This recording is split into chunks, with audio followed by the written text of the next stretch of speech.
Hello and welcome to another session in English language. And today we are considering first summary writing, practical approach to summary writing. And so we then move on to register on advertising. From there we'll take another session on adjuncts, and we conclude today's lesson with narrative essay. But before all of that, let us review the previous lesson. Welcome back. So we begin today's lesson with summary writing, and so we're taking pragmatic approach to summary writing. Okay? So what are the practical steps we can take in summary? First, we must know that summary is expressing many words in few words. To summarize means you look at many words and you write them down in few words. That's what it means to summarize. And I've told you that summary writing calls for what is called brevity. Okay, brevity is being brief. Okay, being brief. And brevity is the antonym of the word ambiguity. So one of the things that brevity tends to eliminate is ambiguity, which is another word for complexity. Okay, so it tries to eliminate all complex. So please try as much as possible to be brief, okay, or what you call concise. Okay, to be concise in your thoughts. Okay, be concise in your thoughts. Okay. However, you must not deviate from the original information conveyed in the passage. In your attempt to be brief, in your attempt to be concise, please don't deviate from the original information contained in the passage. Okay? And it is impossible, I'll say that again, it is impossible to be good at summary writing without being good at or improving what you call your reading proficiency. So we are saying you'll be supplied with a comprehension, with a passage rather. When you are supplied with a passage, it is required that you read the passage and you understand the passage, okay, before you can summarize. So what am I saying to you?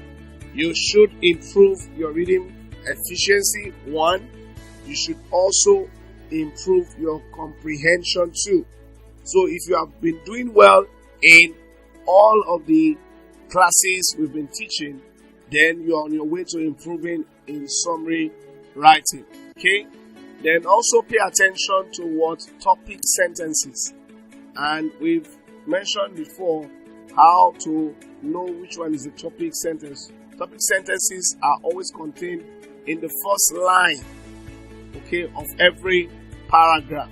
Okay, the first line of every paragraph, we have your topic sentence or your key sentences. So that gives you a sense of direction.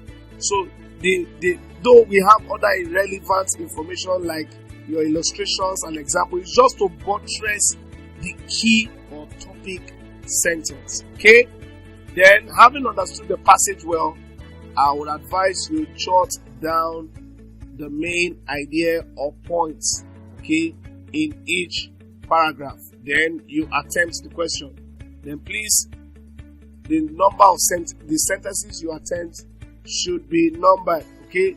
For instance, they say in 6 sentences, in 4 sentences.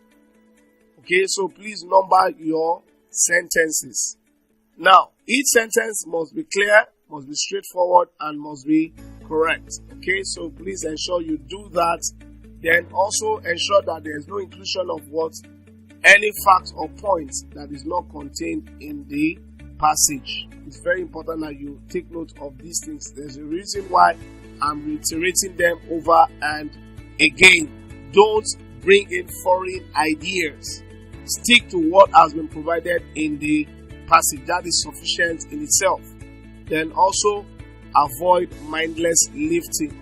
Avoid mindless lifting. So as much as possible, use your own words, but avoid mindless lifting. So let's move on to the register on advertising. So when you say you are putting up an ad, ad. So an ad simply can take the form of a banner, a graphic image, or an animated GIF. Okay, so an ad is simply putting up an advert. Okay, and that could mean you could design a banner, you could create you can design a graphic image, or you can do an animated GIF. Okay, GIF.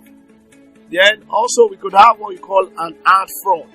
Okay, an ad fraud is a type of scam where fraudsters actually fool advertisers to make them pay for something that is worthless to them. So some persons, okay, are ad fraudsters. They are advertising fraudsters. So what they do is they make their advertisers to pay for something that is actually worthless to them. Then we also have what you call a brand. A brand actually is associated with a product or service or a concept. Okay, so it is something that distinguishes a product from every other product. So yes, we have what we call Pepsi. Okay, we also have what is called Coca-Cola. They are both cola drinks. Okay, but we know that Pepsi is a brand, Coca-Cola is another brand. Okay, so they are different brands. Okay, even though they are both cola drinks, but they have a brand. So we have what we call CPM, which is cost per impression. Now, this CPM is a bidding strategy that allows the advertisers to pay based on the number of impressions the advert receives. So CPM is you pay based on the number of impressions the advert receives. So if there's a low number of impressions, then the cost per impression will be low. If there's a high number of impressions, the cost of impression will be high. Then we also have CPV, which is cost per view. So this is a bidding strategy wherein you pay when your video is played. So if you're advertising on TV, so the number of times they play your video would determine your cost also. Okay, it's another bidding strategy. Okay, in advertising. Then we also have what we call KPI, Key Performance Indicator. Now KPI is how we measure the effectiveness of a company in achieving its key business objective. So KPI is we look at the organizational performance. Is this organization meeting up with its business objective? So we don't measure just based on any other indices. We measure based on you meeting up with the company's objective. So the effectiveness of a company in meeting its objective is known as the KPI. Then we also have what we call demographics. Now, demographics has to do with the statistics or the data that shows certain characteristics of a population or an audience. The statistics or data that shows certain characteristics of a population or audience. Okay? It can cut across their gender, their age group, their income group, their personal preferences, their purchasing history, and so on. So, when we are looking at demographics, we are looking at details, statistics, data, okay, of those who are your clients or customers. Then we also have targeted ad. Targeted ad is an advertisement that is served to a specific audience. Okay, so targeted ad means that you have a population on mind. Having gotten the demographics right, then you now do what you call a target advert.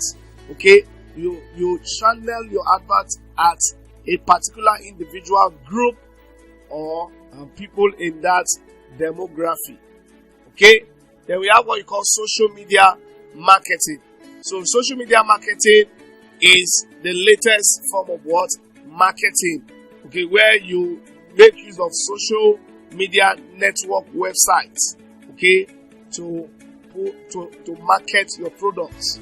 Okay, so you produce content and you share them to your, to users of what social media. And that's why sometimes when you are browsing using your phone, some of the adverts pop up on your screen. So that those are companies that are paying for and are leveraging seriously on what you call social media marketing. So it helps companies to increase their brand exposure, okay, and their customer reach. Okay, in that way they can broaden their customer reach and also increase their brand exposure through what you call social media marketing, because there are billions of people on social media. For instance, Facebook, we have over 3 billion users of Facebook. Wow, amazing statistics. Okay, so we move on to another aspect of English called adjuncts. Adjuncts, like we said, is a type of what? Adverb that modifies the verb by altering its what? Meaning. And remember, adverbs answer the question how, when, where, and to what extent an action has been performed. The teacher taught us well. How did the teacher teach? The teacher taught us well. The program ended happily. How did the program end? The program ended happily. The lesson will commence now. When will the lesson commence? Now. I will see you later. When? Later. He sometimes forgets his name. How often does he forget his name? He sometimes forgets his name. So these are categories of classification of adjuncts. We have the name of the adjuncts. We have adjuncts of manner, time, place, degree, and frequency.